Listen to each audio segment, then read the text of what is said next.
പരസ്യപ്രചാരണത്തിന് അവസാനം കുറിച്ച് ആലത്തൂർ മണ്ഡലത്തിൽ നടന്ന കൊട്ടിക്കലാശം ആവേശക്കടലായി. 3 മുന്നണികളും 3 നിയോജക മണ്ഡലങ്ങളിലാണ് കൊട്ടിക്കലാശം നടത്തിയത്. ഇടതുമുന്നണി സ്ഥാനാർത്ഥി കെ രാധാകൃഷ്ണന്റെ കൊട്ടിക്കലാശം തൃശൂർ വടക്കാഞ്ചേരിയിൽ നടന്നു.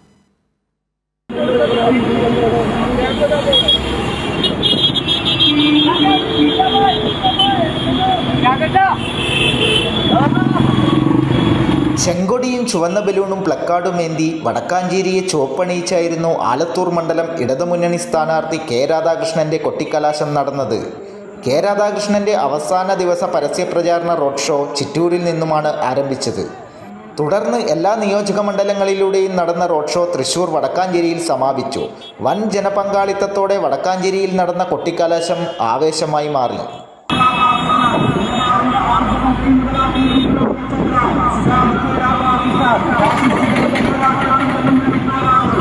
വലിയ വിജയപ്രതീക്ഷയുണ്ടെന്നും ആലത്തൂരിന്റെ വികസനത്തിന് മുൻതൂക്കം നൽകി പ്രവർത്തിക്കുമെന്നും കെ രാധാകൃഷ്ണൻ പറഞ്ഞു.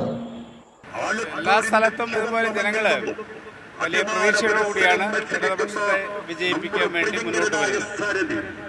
അത് കാണിക്കുന്നത് നമ്മുടെ ഇടതുപക്ഷ പ്രസ്ഥാനങ്ങൾക്ക് വലിയ പ്രസക്തി പ്രാധാന്യം ജനങ്ങൾ കൽപ്പിക്കാൻ തുടങ്ങി. കാരണം നമ്മുടെ ഇന്ത്യൻ അവസ്ഥയിൽ ഏറ്റവും ശരിയായ നിലപാട് ഓരോ കാര്യത്തിലും സ്വീകരിക്കുന്നത് ഇടതുപക്ഷ ജനാധിപത്യ ശക്തികളാണ് എന്ന് ജനങ്ങൾ ഓരോ ദിവസം ചെല്ലുന്തോറും കൂടുതൽ തിരിച്ചറിഞ്ഞുകൊണ്ടിരിക്കുന്നു. UDFന്റെ ആലത്തൂർ നിയോജക മണ്ഡലത്തിലും NDAയുടെ ചിറ്റൂർ നിയോജക മണ്ഡലത്തിലുമായിരുന്നു കൊട്ടിക്കലാശം.